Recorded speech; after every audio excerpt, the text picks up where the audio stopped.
वृत्रासुर द्वारा अश्विनी कुमार की पराजय। वैशंपायन जी कहते हैं, जन्मेजय, उस महायुद्ध में सेना सहित दोनों अश्विनी कुमार बलवान देवद्रोही वृत्रासुर के साथ युद्ध कर रहे थे। वृत्रासुर के हाथ में बाण, खड्ग और धनुष थे। वह जीवन का मोह छोड़कर समर भूमि में आया था। वह दैत्य दोनों अश्विनी कुमारों के पास पहुंचकर पर्वत के समान अविचल भाव से खड़ा हो गया। तदनंतर शत्रुओं के रोंगटे खड़े कर देने वाले शंख को बजाकर धनुष की प्रत्यंचा के टंकार घोष से उसने संपूर्ण प्राणियों को कंपित कर दिया। उस समय यक्ष, राक्षस और देवताओं के समुदाय ने रोमांचित शरीर से उस शंख की ध्वनि और वृत्रासुर की गर्जना सुनी। फिर तो यक्षों और राक्षसों के हाथों में गदा, तोमर, खड्ग, शूल, शक्ति और फरसे शोभा पाने लगे। उन महाकाय यक्ष आदि के द्वारा छोड़े गए उन शूल, शक्ति और फरसों को वृत्रासुर ने भयंकर वेग और शब्द वाले भल्लों से काट डाला। अंतरिक्ष में विचरने और पृथ्वी पर खड़े होकर गर्जने वाले प्रियदर्शी देवताओं के सारे अंगों में उस दैत्य ने अपने बाणों द्वारा गहरी चोट पहुंचाई। वृत्रासुर की भुजाओं से छोड़े गए उन अस्त्रों द्वारा बहुधा यक्ष और राक्षसों के शरीर और मस्तक कटे हुए ही देखे जाते थे।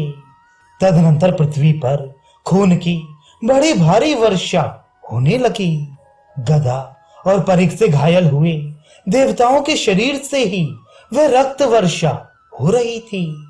अपने बाण समूह द्वारा शत्रुओं को आच्छादित करते हुए भयंकर पराक्रमी वृत्रासुर को समस्त प्राणियों ने अपने किरण जाल से सारे जगत को ढकने वाले सूर्य देव के समान देखा।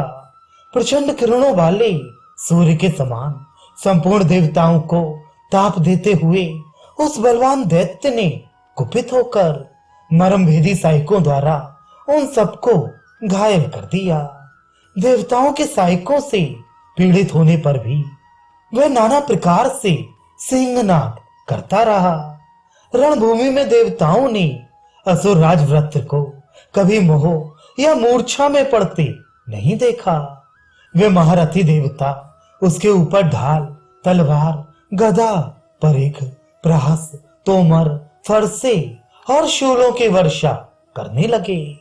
उनके द्वारा इस प्रकार पीड़ित होने पर बलवान एवं सत्य पराक्रमी वृत्रासुर अत्यंत कुपित हो उठा। उस समय उसने उन सब लोगों पर पहने बाणों की वर्षा आरंभ कर दी। उसके द्वारा आतंकित हुए देवताओं के बड़े बड़े आयुध हाथ से छूटकर बिखर गए। वृत्रासुर के भय से पीड़ित हुए वे देवता घोर आर्तनाद करने लगे। सुदृढ़ धनुष धारण करने वाले उस दैत्य से त्रास पाकर वे देवता गदा, शक्ति, शूल, रिष्टि, परिघ और अश्विनी आदि अस्त्रों को त्याग कर उत्तर दिशा की ओर आ गए। चौड़ी छाती वाला महाबाहु वृत्रासुर शूल, शक्ति और गदा हाथ में लेकर चराचर प्राणियों को त्रास देता हुआ युद्ध में प्रवृत्त हुआ था।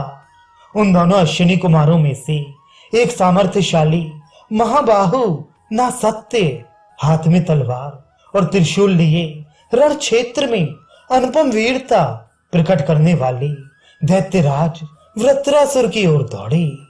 मद की धारा बहाने वाले हाथी के समान सुरश्रेष्ठ नासत्य को आक्रमण करते देख वृत्रासुर ने उनके पार्श्व भाग में 3 वत्स दंत नामक बाणों का प्रहार किया।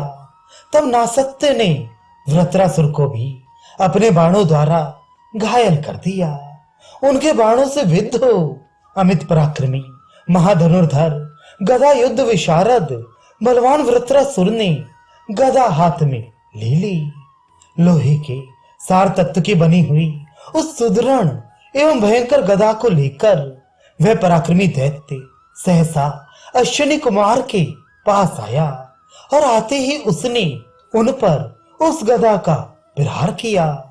तब अश्वी नासत्य ने अत्यंत विशाल सुदृढ़ दीप्ति से युक्त और रोमांचकारी शूल लेकर सहसा उसे वृत्रासुर पर दे मारा।